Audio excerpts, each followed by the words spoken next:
Namoonni hawaasni keessattuu hawaasni Oromoo wanti isaan inspire godhu waan siyaasaa kan social media irratti ilaalchuu. Siyaasaan dinagdee keenya fooyyessu.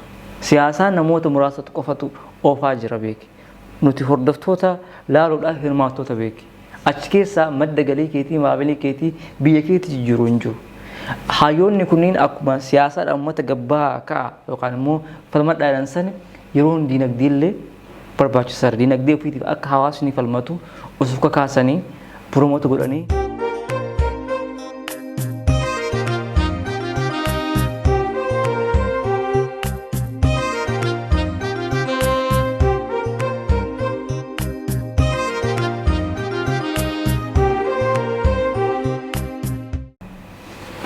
Akam jirtan kabajamtoota hordoftoota Forex Entertainment kun qophii keenya keessummaati. Qophii keenya keessummaa irraatiin dargaggoo tokko qabannee isiniif dhiyaateetiin jira.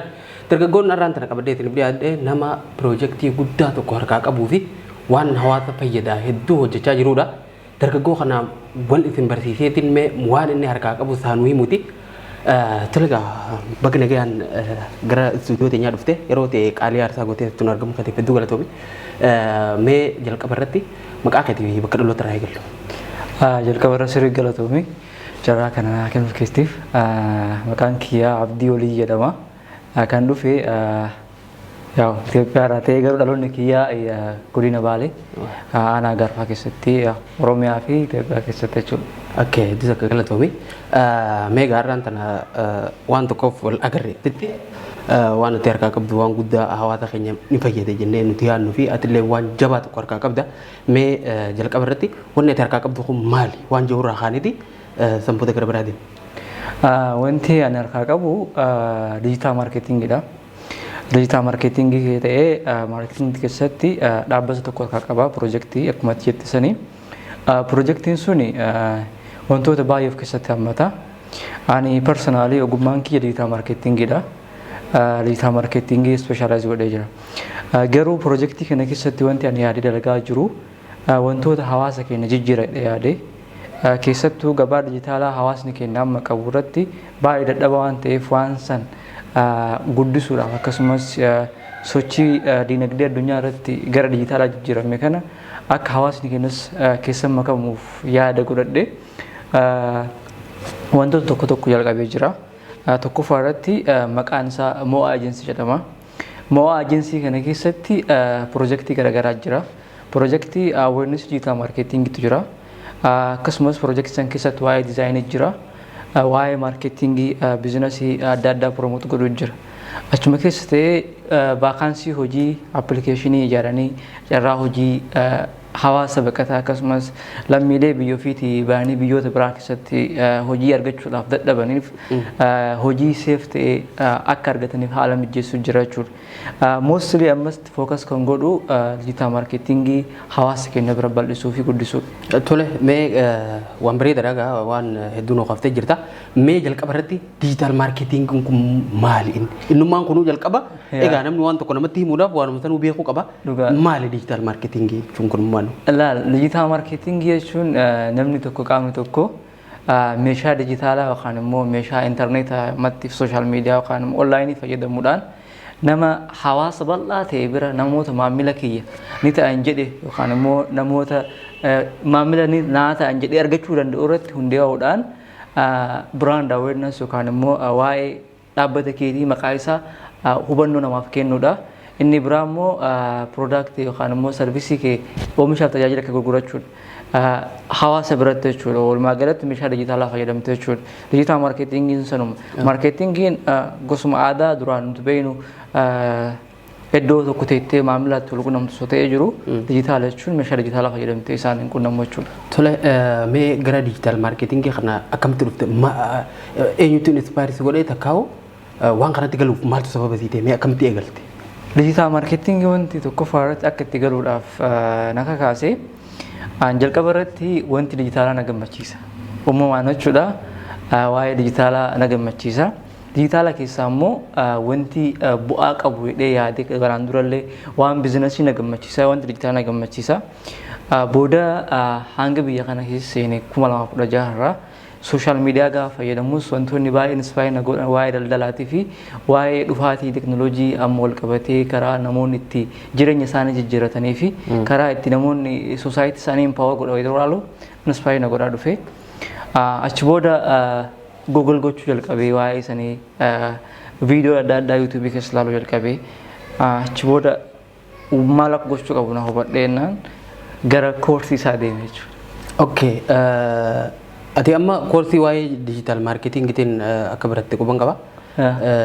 Mee digital marketing kana akkam baratte gama fakkeenyaaf biyya kana keessa namoonni yeroo jiraatan ni agarra wantoota garaagaraatiin biiziidha. Even namni dalagaa hanga sun hin qabne illee wantoota barumsaa fi waan akkanaatiif yeroo kannan tokkoffaa biyya kanatti dargaggoonni biyya kana jiran biyya kana wanni sammuu keessatti nu galmaa'ee jiru biyya kun biyya tiraanzishinaa takka akka taate asumaan dhufnee akka waan dabarru hanga fedhii amma tokko illee maan taane namni xiyyeeffannaadhaan akkanatti waan silaa hojjechuu qabu kana wanti mee ati barumsa kee kana akkamitti hordofaa turte bifa kamiini waa'ee digital marketing gaama wantoota hojjechaa jirtu cinatti barumsallee akka hordofaa turteedha. Mee waa'een barumsaa kun akkamitti koorsii kana iskoolaarshippii argatteeti moo bifa akkamiitiin barachaa turte? Gaafa keetti irratti hundaa'uudhaan beektaa jalqaba koorsii kana gaafa jalqabu dalagaa ture niin dalagaa haga biyya kana seenee anaaf dalagaa adda baanee hin beekne. Dalagaa yeroo sun jiru dalagaa guddaa miti beeku.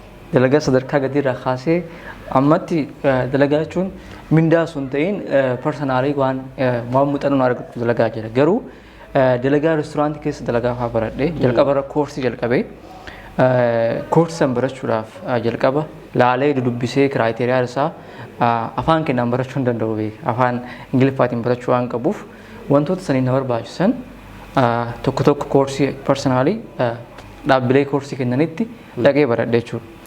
Kaffaltiidhaan dhuunfaa kiyyan jechuudha. Achi booda immoo koorsii digital marketingii daayirektilii deemee aniin baradhee yeroo baradhutti hojjeta kaffalaa baradhaa jechuudha. Ofumaaf sponsor of godha. So gaafa afaan barattus ifuma kafalaati. Waan kanatti gaafa dhub dhaabbileen takka takka iskoolaarii takkaa'u koorsiilee muraasa wanti namaa kana waan jiraniif hin biyya kana keessa dhaabbata akka Stars kana afaan fa'aa America University of Cairootti nama tokko carraa akkasii nama argatu jira. Ati waan akkasii argatteeti moo? Even gaafa afaan barattullee ifirraa kafalaatu moo hojjechaa baratte? No, ani carraan akkanas akka jiru hin beeku. Garuu carraalee akka isaniin argee jira. Wantoonni isaan si barsiisan afaan barattee itti bakka guddaa gahuudhaaf baay'ee inspaayin godhu parsanaalii. Kaarikulamii isaan hordofanii fi barumsa irratti fi waan biraa irratti xiyyeeffatanii irratti anaaf gahee kiyya naan fudhatamne. Ani Ingiliffa baradhe laanguweejii keessaa hanga leevilii 16 kaffalee baradhe. Almost gara waggaa tokko ta'a ofirraa kaffalaa baradhe. Digital marketing gaafa deemu digital marketing yeroo sanitti koorsii baay'ee qaalii ture. Yeroo sanitti ji'aan gara qarshii 3,700 akkas kafalamaa beeki. Ofirraa kafalaa ture. Even digital marketing baratiin dura awwala laanguweejii jennee jira. Achi booda kompiitara iskiilsii digital marketing wantoota adda addaa fayyadamuudhaaf yeroo sanitti professionaalii dalaguudhaaf kompiitara barachuu qabaa ture. Kompiitarallee waan biyya kana keessa jiru waan gaarii jedhame dhaabbata gaarii jedhame irraa baradhee sartifaayid ta'ee jira. Okay. Waan iskoolaarii naan jette digital marketing erga baradhee parsanaalii kafalee baradhee booda sun qofti gahaa naan ture. Ana parsanaalii dalaguudhaaf na gahaa ture. Garuu baay'ee beekuu barbaada. Digital marketing kan sirrii waan jaaladhuuf booda carraalee tokko laaluu jalqabee. Carraalee tokko allaaluu jalqabe keessaa tokko fara iskoolaariiti jettee kana. Dhaabbanni UNHCR biyya kanatti namoota sadarkaa fedhii barumsaa qaban tokkoof iskoolaarshippii karaalee garaagaraatu jira. Sanis haala mijeeffadhee argachuu danda'ee jira. Achi booda immoo onlaayinii qo'achuu jalqabe. Onlaayinii Yuunivarsiitii Ameerikaa maqaan isaa Illinois Urbaanaa Shaampeen keessatti argama. Isarraa speeshaalaayiz godhachuu digital marketingii. Iskoolaarshiippiin argatte moo isaa kafaltiidha fudhate? Iskoolaarshiippiin argadhe. Kan dhumaa kana jechuudha. Garuu san bu'aan isaa waa'ee digital marketingii jalqabarraa speeshaalaayiz kan godhe tooppikii jaarratti. Tooppikii jahaan keessaa gaafa marketingiin kun analoogii irraa gara dijitaalaa ta'u jechuudha. Riisarchii kan irra godhe. Gama biraatiin immoo akkamitti revolushiniin dijitaalaa jalqabe kan jedhu irratti booda immoo waa'ee daataadha. Digital marketing keessatti wanti lafee dugdaa jedhamu daataadha beeki.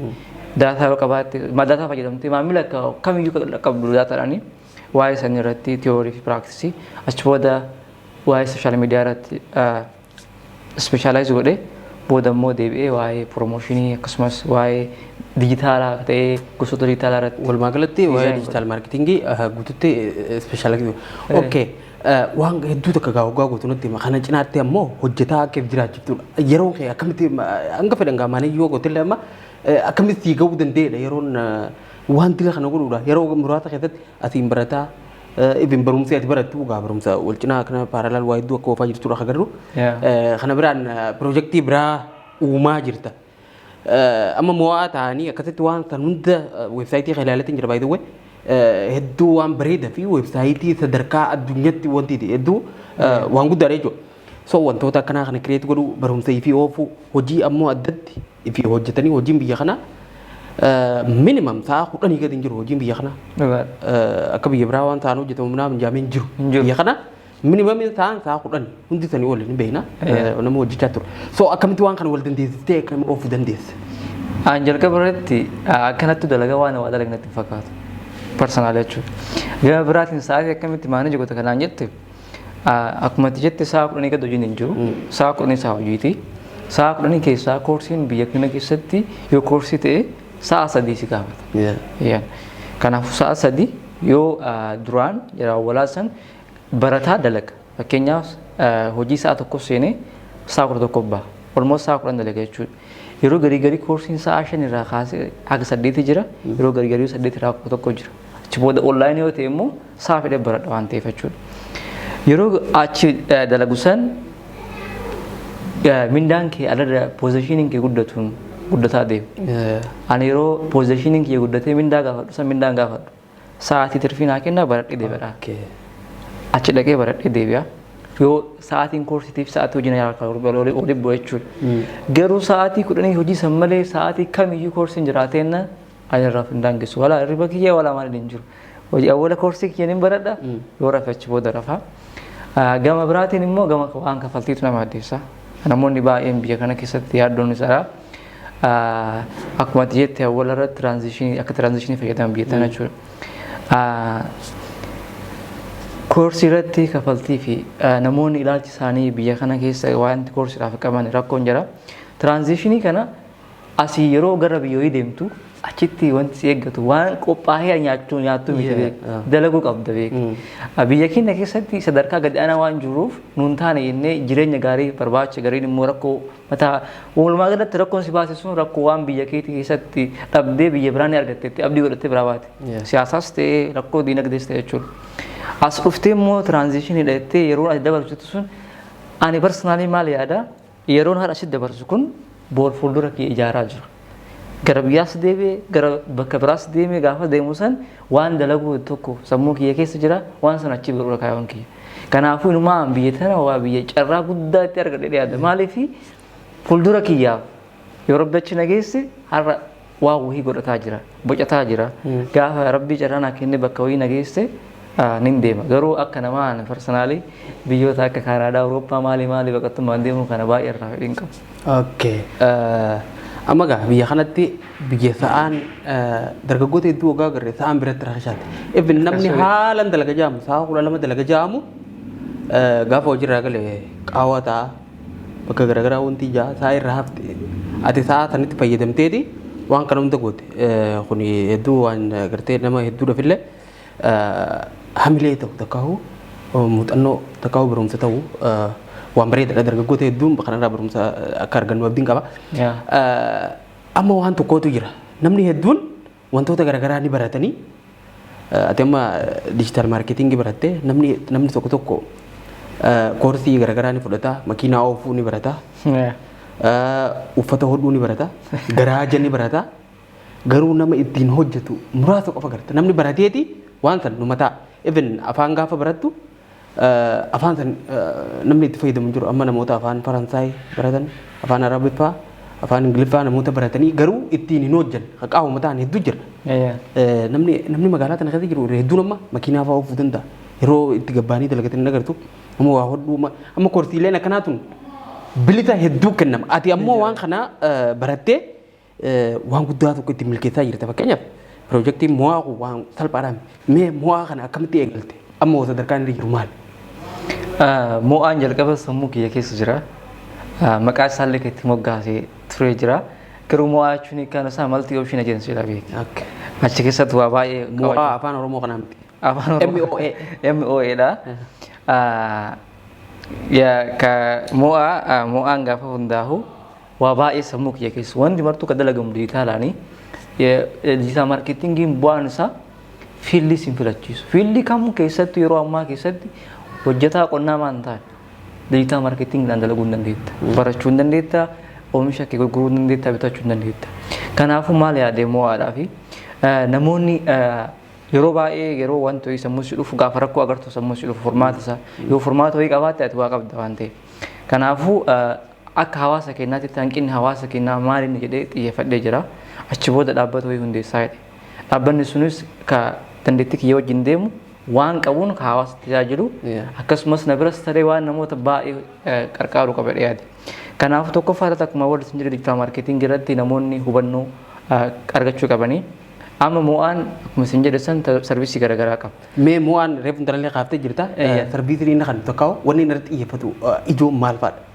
Ijoon tokkoffaa irratti mo'aan akkuma diizaayiniidha.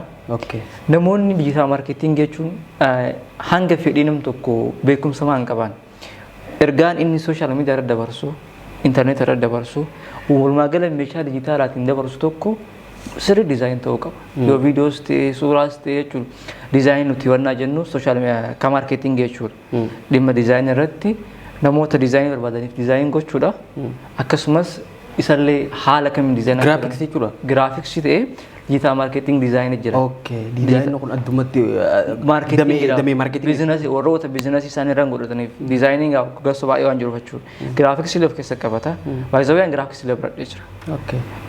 Giraafiksii wanti baradhee diizaayinii maarketing diijitaal maarketingiidhaaf diizaayinii waan barbaachisu jechuudha. Giraafiksii baradhee biratti immoo sajjeshiin isii kennamu jira gaafa diijitaal maarketing speeshaalaayiz gootu diijitaal diizaayiniin isaa maal akka ta'e pilaatfoormii irraa barattu jira jechuudha. Diizaayinii tokkoffaa. Lammaffaa irratti immoo maarketingii ta'ee piroomooshinii. Yeroo ammaa keessatti abbootiin qabeenyaa biyyoota keenyaa yeroo biizinasa isaanii piroomoota godhan onlaayinii irratti influencer maarketingii fayyadamu. Influencer maarketingii biratti illee chaanaalii baay'ee namoota folowara baay'ee qabu fayyadamu. Achirratti gaafa fayyadaman viidiyoo yoo agartee sooshaal miidiyaa gaafa fayyadamtu beeksisni jidduu sirri dhufu. Beeksisni sunni iskip yookiin naan iskip jira beeku. Ka dabarsuu dandeettiif ka dabarsuu hin dandeenye jechuudha. Diijitaal maarkeetariin hojiin isaa waan saniin kalaquudha beeku. Pilaatfoormii jira dhaabbilee pilaatfoormii sooshaal miidiyaa hundi isaaniitu ni qaban advartaayiziidhaaf jechuudha. Isaanii fayyadamuudhaan dalayiidha. Biyya keenyatti abbaan qabeenyaa tokko gaafa diizaayinii beeksisa qabeenya isaa beeksifatu chaanaalii tokko irratti miliyoona baay'ee fayyadamu. Nam tokko irratti jechuudha. Garuu diijitaal maarketingii keessatti chaanaalii biyyattii keessa jiru hunda irratti jechuudha. Fakkeenyaaf Itoophiyaa keessatti piroomooshinii dalaguu barbaadde chaanaalii yuutuubii nam tokko jechuun gaafattu. Abbaa yuutuubii saniin gaafattu. Osoo hin gaafatiin hordoftoota yuutuubii sanii namoota viidiyoo sana yuutuubii sanii ilaalan qofa irratti piroomoota gochuu hin dandeetta. Mallaqa baay'ee xiqqaa ta'e jechuudha. Kanaafuu namni tokkoffaa irratti hubannoo dhabuun saamamuu jira. Lammaffaa irratti immoo carraan hojii bakka bal'aa jira. Wantoota sanniin guutuudhaaf maarketingii irratti xiyyeeffadhe. Gama biraatiin immoo appilikeeshiniidha. Appilikeeshinii maqaan isaa duraan aappii tokko jira mo'aa jedhama. Diizaayin godhee wantoota baay'ee ergeessee paablish gochuudhaaf gaafa ga'u na jala dhaabbate tokko jira. San irratti illee dalagaa dhaabbanni mo'aa. Amma waan san deebi'ee orgaanaayizii godhaa jira. Yeroo muraasa booda akka biyya kana keessatti fi midilistii keessatti fookas gochuu barbaade. Carraan hojii bakka sanitti baay'ee bal'aa waan jiruuf san irra diizaayin godha. Appilikeeshinii mo'aa waanuma ammaan tana kaafne kana of keessaa qaba. Mo'aa ejensii jechuun dhaabbata tokko dhaabbata isaan keessatti. Appilikeeshinii kun kan mo'aati moo? Appilikeeshinii mo'aan diizaayin godhuudha. Already appilikeeshinii sun karaan diizaayin ta'ee jira. Kan diizaayin godhe ana yaadni illee kiyya fiichariidhaan onlaayinii irratti dhaabbilee garaagaraa hojii dilgootu jira. Haala saniin ta'ee appilikeeshiniin kun diizaayin ta'ee tureeyyu. Wantoonni walumaa galatti wanti geeffamuu qabu geeffamee tureeyyu. Garuu biyya kana keessa akka beektu baankii fayyadamuu hin dandeettu. Rakkataadha baqataadha. Appilikeeshinii san paablish gochuudhaaf Paymentii online kafaluu qabdaa turte. Developer account jedhama namoonni Play Store irratti application upload publish godhan wannaa qabaachuu qabda. Credit card barbaachisa. Credit card illee sun ta'in developer account jedhama. Accountiin sun akkuma Gmail Google banachuuf Gmail account qabattu Play Store keessatti immoo application maqaa ta'e upload account kana banachuuf maal nama barbaachisa? $25 nama gaafata. Anaa $25 kun credit card barbaachisa. Credit card sun immoo currency dollar qabaachuu qaba. Biyya kanatti immoo hin danda'amu. Sababa saniif karaalee baay'ee yaalee yoo saniif milkooyne moor immoo wanti sun yeroo baay'ee yaalee milkaa'ine booda amma projektiin appilikeeshinaa guddaan kun sababa $25ti irratti hafe? $25 dhaabbatee jiru yeroo sanitti. Namoota gargaraan dubbatan nama gargaaru takkaaf nama. Namni keenya yoo ta'e waa kalaqee waan akkana irratti sun amanu beek. Ate jechuun namni kaleessa $25 amanuu dhabee yoo itti kataare maal $25 jechuun hin beeku ani garuu personaalii yeroo namoota ati gaafattee namoota gargaraa baay'ee dubbise namoota baay'ee nama adda addaa ani yerumaayyuu namni gargarii yeroo hin qabu naan jedhe ani yeroo $100 kafaladhe wanti kun aslan sekandiyyuun fudhatu jechuun online kafalu jira baay'ee salphaadha moobaayila keetii irraa kafalta ani yoo barbaadde sa'a shanis waan gadi dhimaa hin taane sa'a tokkoon $100 hin kafala waan kana kafale jedhanii namoonni baay'een hin amanne maybe mucaan kun injiraa miti cyber security isaa barataa akkas faa shakkuu danda'an hin beeku hin milkooyne wasanitti hin dhiise inni guddaan wanti yeroo sanii dhiiseef applicationii kan amma sirrii design gochuu barbaada sirrii guddisuu barbaada namoota baay'eef akka ta'u barbaada achi booda immoo applicationii kun promote gochuudhaaf online xiqqoo baay'ata barbaada waan saniif illee erga wasan fail ta'e amma immoo gaafa deebu more organize godhee akka lamuu dubatti hin deebinetti yoo gara hawaasaallee bahee akka dafee bal'atutti godhee design godhaa jira. Inshallah mas yoo $25 dhaabatu baate. Inshallah. So mo'aawwan irratti xiyyeeffatu wantoota kan design fi design marketingii fi promotion jechuudha applicationii eeyyan dhimmoota kanarratti. So amma mee sadarkaa kamirra jira mo'aan? Mo'aan gaafa walaak musin jedhe yaadaan ture jechuudha. Achi booda pilaaniidha. Pilaanii booda immoo gara hojiiti. Hojii keessatti amma websaayitii mo'aan publish ta'ee jira. Sarbiisiidhaan isaa irra jira bahee jira. Gara koorsiidhaan immoo koorsii dubbiseetiin jira achirratti wanni tokko gara mo'atiin dhufaa jiru koorsiidha. Waan kana eegalte moo koorsii fuuldura sadarkaa yaadatti? Sadarkaa yaadas wantoonni already koorsiin wanti marti qophaa'ee jira. Namoonni tokko tokkos galmeessuudhaaf applish goone namoonni galmaa'anii jiran amma tokko garuu koorsii isaa directly hin jalqabne namoonni galmaa'anii jiranii wantoonni baay'ee organized ta'ee jira. Koorsiin afaan Ingiliffaatirraa gara afaan Oromoo afaan keenyatti deebi'ee jira. Wantoonni baay'ee almost dhumachuudhaaf deemanii dhumatee jira jechuun danda'ama. Abdii qabna yeroo muraasa keessa akka jalqabnu. Waa hedduu bareedaadha. Si milkaa'ee yeroo dhiyootti akka si milkaa'u hawwii keenya. Mee barumsa maarkeetingii kan waan biyyatti waan jalqabdee xiqqoo xiqqoo baakgiraawundii akkasii qabdamoo waan kana eeguun biyya kana dhuftee jalqabdee moo achitti waan irraa tuuxee asitti itti fuftee jira? Ani Itoophiyaatti tokkoffaa irratti iddoon an dhaladhee jiru sooshaal miidiyaa intarneetii fayyadamuudhaaf baay'ee mijataa miti. Garuu ani biyyatti wanti ani jaaladhu yoo jiraate fiilmii jaaladha. Sirriitti fiilmii jaaladha keessattuu fiilmii Ameerikaa baay'ee jaaladha. Achirattis fiilmiidhaan waa'ee dinagdee irra sochii godhanii baay'ee na gammachiisa. Jarri ni ilaala akka jaraas ta'uu ni hawwa beeka. Akka jaraa ta'uu fiilmii dalagu sun ta'in kaaraakterii biizinasii irra dalagamu baay'ee na gammachiisa waan ta'eef moora mooga erga biyya kanatti dhufee as booda wanti kun akka sirriitti dubbisaa keessa seemee wantoota tokko tokko lallaala itti wannaa jedhee inspire ta'ee booda immoo itti guddisee jechuudha. Waa hedduu bareeda. Meegaa bu'aa bayii hedduu kan dabarte waan hedduullee milkeessitee jirta. Kana keessatti mudannoolee garaagaraa nama mudata. Mee mudannoon si mudattee jirti kana? Mudannoon koorsii keessatti namoota tokko jira beeka. Koorsii dijiitaal maarkeetingii wala baradhisin hin jenne jaan birrii yookaan gine biyya kana 3,700 akkas. Erga baradhee geessi booda dhaabbata baradheerraa yeroo muraasa booda naa bilbilame beeka. Naa bilbilamee koorsii jiran aan jira. Koorsii dijiitaal maarkeetingii ta'ee dhaabbanni barsiisu dhaabbata alaati onlaayiniidha beeki.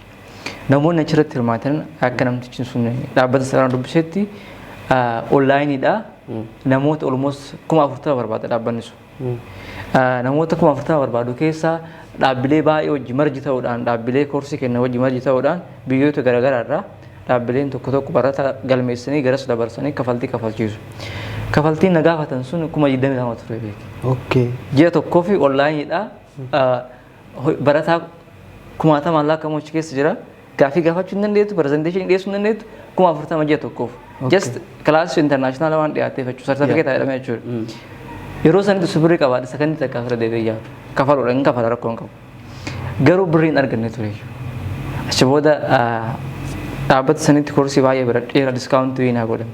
Diskaawuntii naa godhame homaa waan humna kiyyaa wajjin deemu miti. Ofirraa dhiiseen booda. Diskaawuntii akka godhame meeqa ture? Yeroo diskaawuntii naa godhe parsantii 40 godhanii gara 12 dhufe achitti barataa yeroo baay'ee dhaabbanni sun wanna kiraateriyaa qaba barataa tokko diskaawuntii gochuudhaaf. Barataan koorsii 2 barate diskaawuntii qaba, 3 kan barate diskaawuntii qaba. Diskaawuntii sadarkaa isaa garagaraa jechuudha. Ani achitti yeroo 3 baradhee ture san dura jechuudha. Asumaan parsantii 40 diskaawuntii si godhama naan jedhe hin danda'u jedhee. Yeroo sani koorsii sana osoo gaddu dhiisee booda yeroo muraasa booda koorsii saniin caala waan caaluu ispeeshaalaayiz gochuu danda'ee jira. Koorsiin sun yeroo sanitti dhabuu kiyyaaf na bira darbuu kiyyaa baay'ee na gaddisiisa. Garuu deebi'ee waan san caala ispeeshaalaayiz godhee yeroo baay'eetti fudhadhee san caala. Amma gaa wanna kasii milkaa'eef ati abdii murachuu dhiiftee yeroo san humni kee dadhabullee carraa biraa yaaltee akkasitti milkaa'uudhaaf hedduu nama gammachiisa. So baga milkooyte. Tole gaamee ati yeroo dhiphoo biyya tana keessatti namni hin qabne tana keessatti barumsa keetii fi hojjechaa barsiisaa wantoota hedduu achiif gootee jirta. Waan hawaasa illee fayyadu hawaasa fayyadaa jirta. Mee nuti warra akkana yeroo itti guddattee qaawwaa ta'uu fi wanti yeroo dheertuu akkana dabarsu kana mee akka dhaamsatti mee daawwattoota keenyadha. Dhaamsaan isaanii qabu tokkoffaa irratti yeroo amma deebitu kun deebitee dhuftu maaliif carraan argattee yoo biyya kana baate directly gara hojii seentana fakkaatee yoo asii deeman jechuudha. Yoo waan gaarii sammuu keessaa qabaattee at least language yoo baratte carraa hojii gaarii argachuu qabda beeki. Yoo immoo qaxaramuudhaaf barbaadde asitti waa wahii dandeettii qabaachuu qabda. Akkasumas dheetee yoo barachuu barbaadde waan dandeettii ati qabdu irratti si tumsan.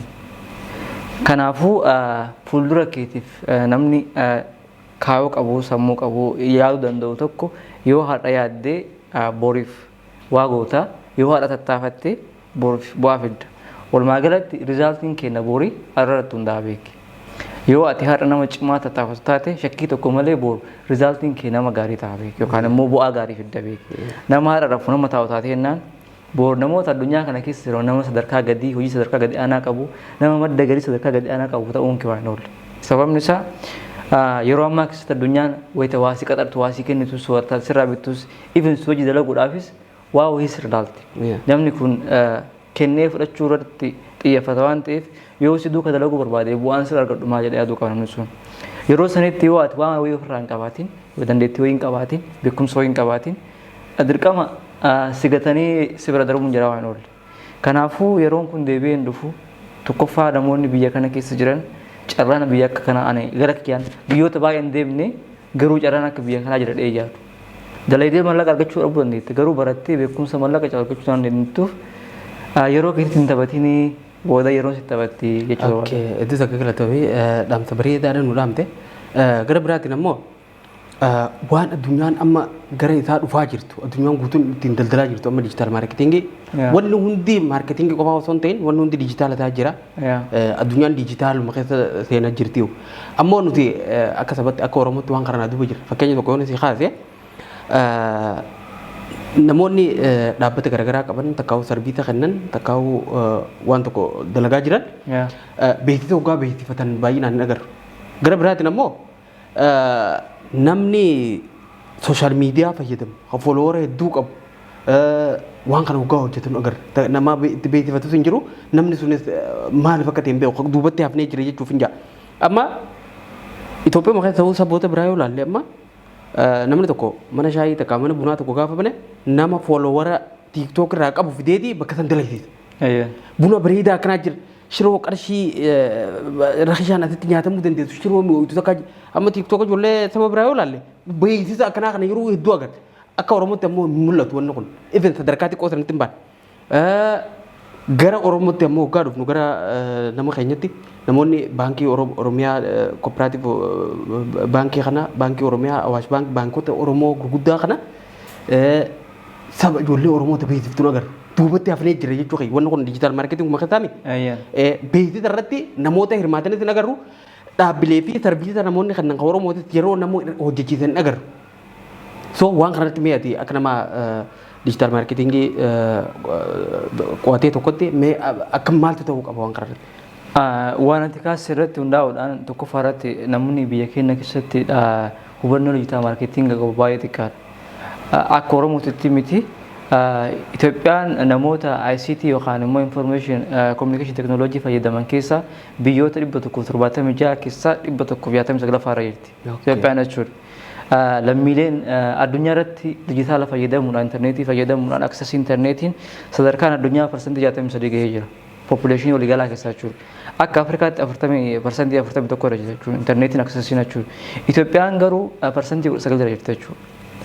Itoophiyaan biyyoota Afrikaa keessaa sadarkaa gadaanaa keessa jirti. Aksesii intarneetii lammiilee kennuudhaaf beeki. Tokkoffaa hanqina waa'ee dijitaalaatu jira waan ta'eef jechuudha.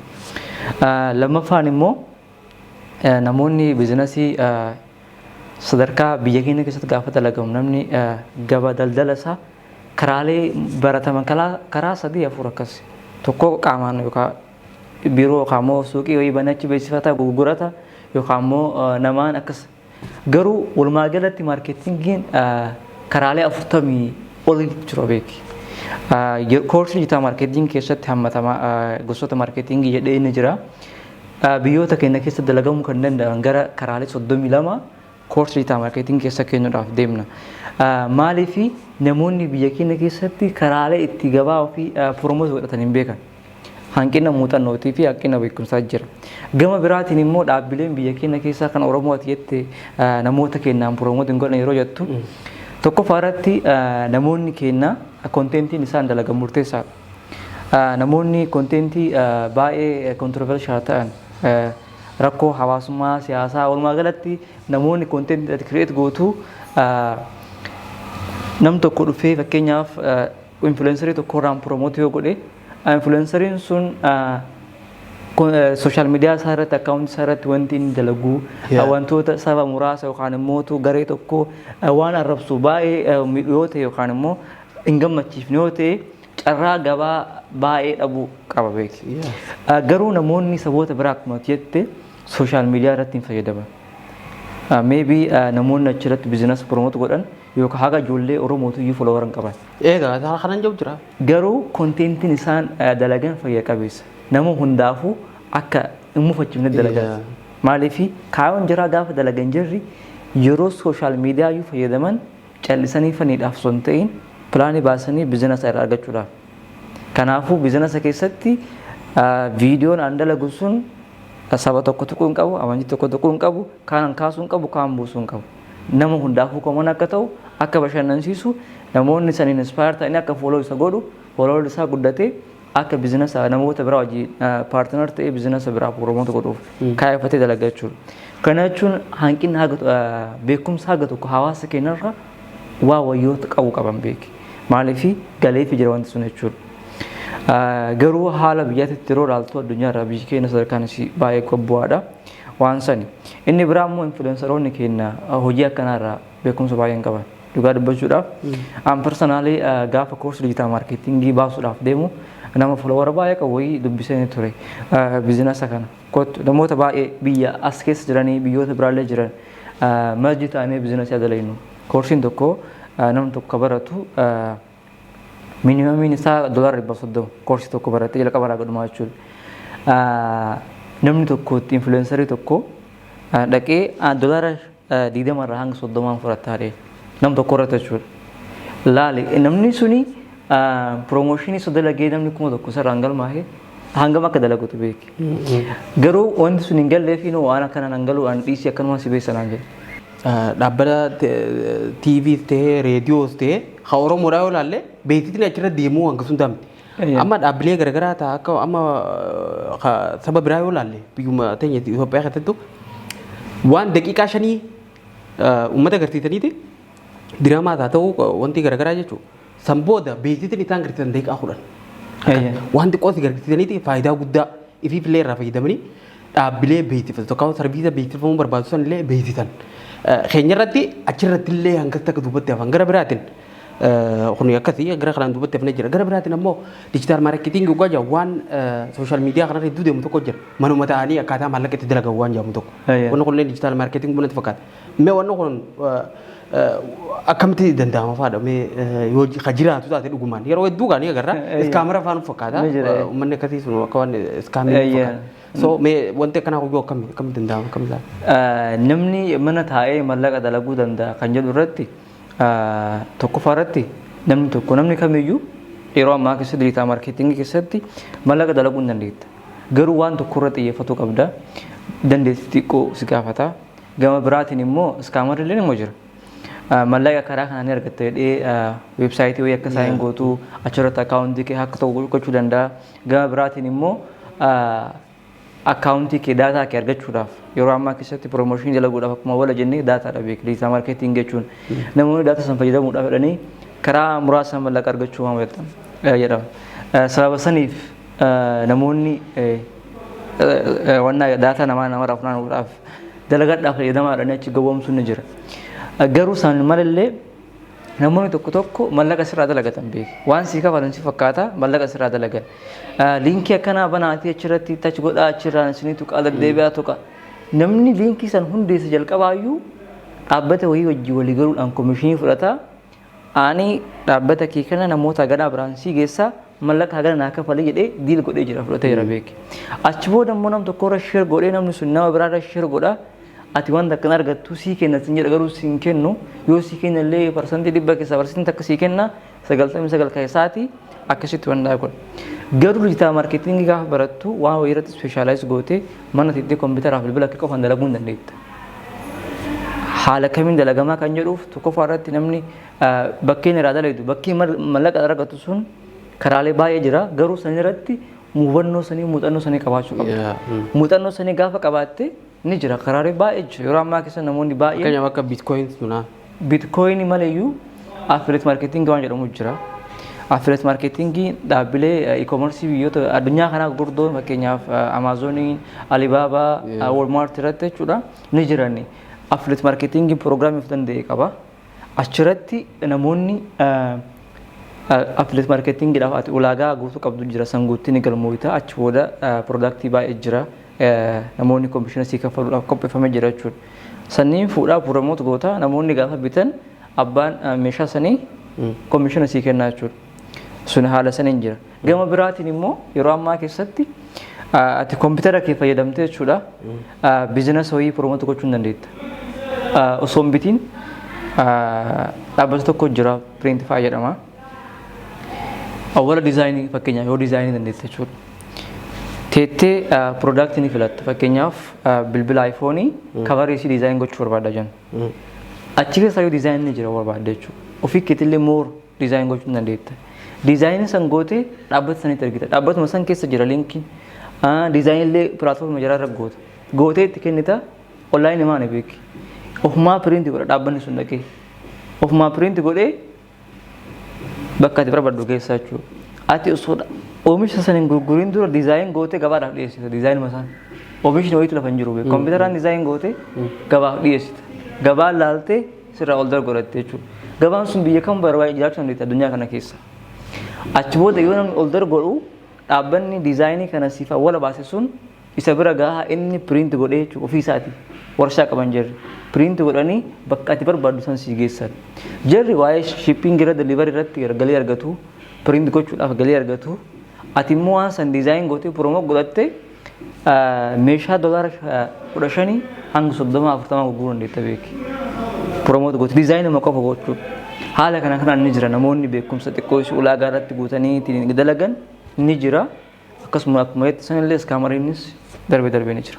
Okay, hedduu gaariidha. Mee gaadhuma irratti immoo sagantaa keenya golobun duratti mee ati piroojeektii amma harkaan qabdu kana takkaahuu mo'aa kana galmaan gahuudhaaf maaltu barbaachisa? Tokkoffaa irratti sun namni hamilee laakiin na gammachiisa. Hamilee waa hunda caalaa yeroo baay'ee namoonni du'aa dijitaalaa kana nu hubanne waan ta'eef yeroo itti himtu gariin abduutti fakkaata. Namoonni galeef immoo baay'ee gammadanii anaaf osoo hin ta'in akka waan biyya keenyaaf wanti guddaa wayii dhufanii godhanii kan gammadantu jira. Namoota akkasii galateeffachuu barbaada. Dhugaan immoo ani yeroo ammaa keessatti xiyyeeffannoon kiyya bu'aa ofii kiyya argadhu caala namoonni yoo narraa fayyadaman na gammachiisa. Maaliif beekumsi ati qabdu tokko yoo nama bira hin gahin yookaan yoo duute wanti sun kutee jira beeku. Garuu waan wahii ati sababa kee namni tokko yoo rakkoo isaa furamee nama gammachiisa. Tokkoffaa moraaliidha. Lammaffaa irratti biizinasii aan dalaguudhaaf deemuun paartinarii barbaada. Fakkeenyaaf waa'ee appilikeeshinii irra namoonni tokko biyyoota alaa irraa dubbisanii jiranii. San malees biizinasii kana karaa koorsiidhaanis koorsiin kun amma kilaasii laayivii jalqabuudha. Ofii kiyyaa barsiisa. Garuu fuulduratti weebsaayitii of danda'ee namni kamiyyuu sa'aa fedhe ka'ee barachuu akka danda'u koorsii dijiitaal maarkeetingii jechuudha. Waan sanniin qopheessuudhaaf deema. Weebsaayitii barbaada. Weebsaayitii biraan immoo wanti martuu ni jira. Wantoota sanniin achiif gochuu barbaada. Namoota saniif immoo biizinasii kana biyyoota garaagaraa keessatti orgaanaayiz godhanii akka hawaasa bira gahuuf paartinarii barbaada. Inni biraa immoo hawaasni keenya osoo waan kana itti dammaqee akkuma biyya keessatti baay'ina uummataatii fi baay'ina dacheedhaan dura jiru sana osoo gara diinagdee yookaan immoo gara dijitaalaa kana dhufanii hawaasa biyyattii san dursan na gammachiisa. Dhaamsi kiyyallee kana kaayoon kiyya sabjuun kiyyallee kana. Tole hedduu galatoomuu ulfaadhu gaa'ee mee sagantaa keenya gaama gola buudhaa fi wanni naa hafe jettu akka takkaahu uummatatti talaawwan kana hime jettu yoo jiraate carraate kanneetiin sagantaa keenya gola. Dhugaa dubbachuuf wantoota baay'ee ibsee jira. Wanti hawaasa keenyaaf hime jedhee wanti qabu keessaa tokkoffaa irratti hawaasni keenya yeroo ammaa akkuma reefu wala jenneetiin duubattaaf ni jira beeki.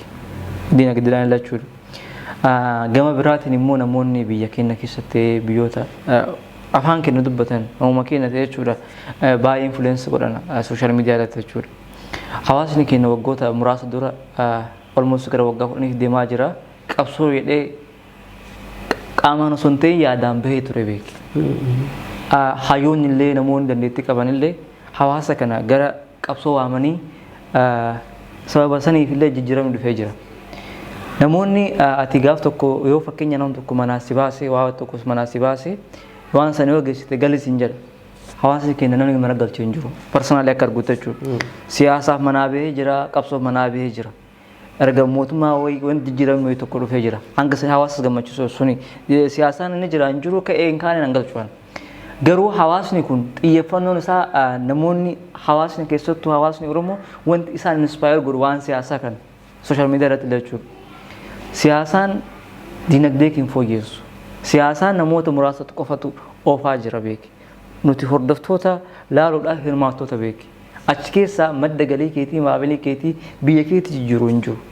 Hayyoonni kunniin akkuma siyaasaadhaan uummata gabbaa ka'a yookaan immoo falma dhaadhansan yeroo diinagdee illee barbaachisaadha. Diinagdee ofiitiif akka hawaasni falmatu osoo kakaasanii piroomoota godhanii waa'ee yeroo ammaa keessatti diinagdeen wiirtuu waan hundaati. Osoo waan kanaaf hawaasaaf hubannoo kennanii baay'ee na gammachiisa. Tole hedduu galatoomuu ulfaadhu. Garamaanuu immoo barumsa waa'ee dijiitaal maarkeetingii asuma forex entertainment irratti deebitee hawaasa keenyaaf barumsa akka laattu garanumaan si afeerra hawaasnis akkasii eeguutti himna. Egaa sagantaan keenya gara dhumaa dhufnee jirra. Asitti dhuftee sagantaa kana fakkaatu yeroo ta'e qaalii aarsaa goote nu kabajjee ati nu argamtee nu waliin turuu keetiif hedduu galatoomuu ulfaadhu irra deebi'ee. Tole galatoomii affeeraa keessanis haga dandeenye yaala. Akka hawaasni keenya irraa gamoo dhabdii qaba inshallah. Tole hedduu galatoomii malee. Egaa kabajamtoota hordoftoota forex entertainment qophiin keenya abdii takkaahuu ogeessa dijiitaal maarkeetingii wajjin itiniif qopheessinee isiniif dhiyeessaa turre kan hanga ammaa hordofaa turtan kana fakkaata. Qophii keenya keessummaa biraatiin hanga walitti deebinutti nagaan nuuf tura.